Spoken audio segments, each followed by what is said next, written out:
कृष्णाय वासुदेवाय देवकी नंदनाय च नंद गोप कुमाराय गोविंदाय नमो नमः। कल चैत्र शुक्ला कामदा नाम की एकादशी है।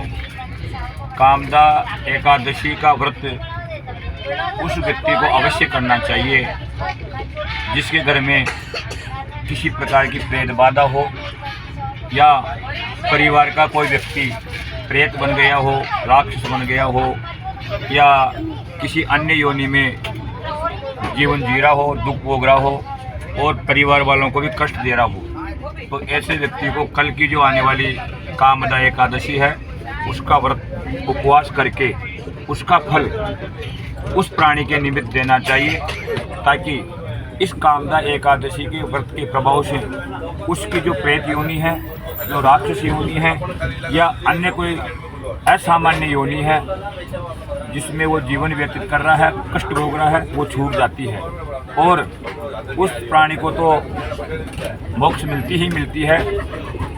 जो पारिवारिक सदस्य हैं उनके घर में भी सुख शांति का वातावरण बन जाता है।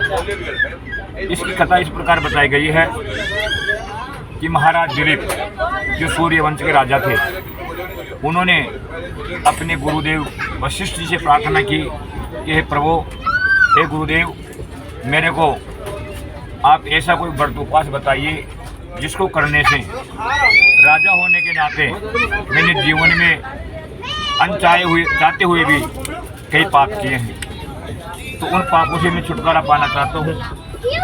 तब वशिष्ठ जी महाराज दिलीप से कहते हैं कि महाराज दिलीप, आपको मैं पूर्व काल का एक वृत्तांत बताता हूँ, और वो वृत्तांत यह है कि एक पुंडरीक नाम का राजा हुआ था पूर्व काल।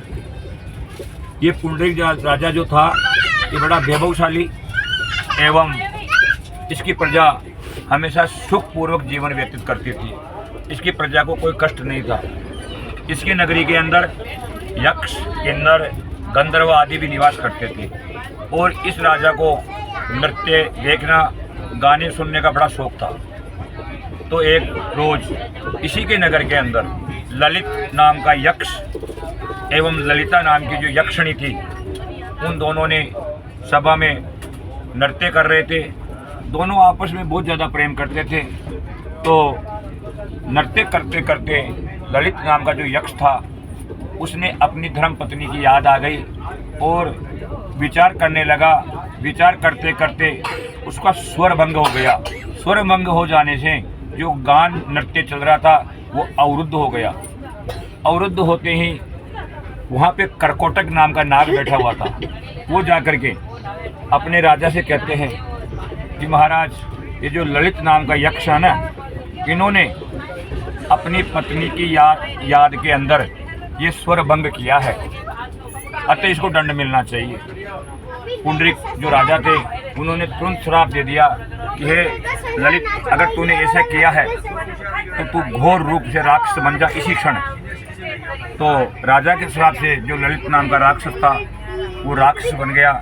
उसकी नाक कंदराओं के समान हो गई, गर्दन पर्वतों के समान हो गई और जो बाल थे वो ऐसे घास की तरह या वृक्षों की तरह खड़े हो गए और विकराल रूप हो गया उसका। और ऐसा रूप पा करके वो जंगलों में घूमने लगा, मांस भक्षी हो गया।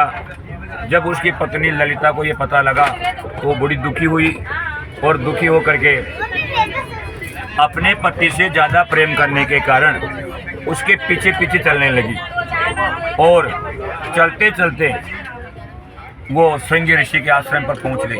वहां जाकर के श्रृंगी ऋषि को देख करके कहती है कि हे महाराज, मैं इस कष्ट को सहन कर रही हूँ। मेरा पति जो है वो राक्षस बन गया है और वो नरभक्षी हो गया है, मांसभक्षी हो गया है, बड़ा कष्ट झेल रहा है और उसके कष्ट को मैं नहीं देख पा रही हूँ।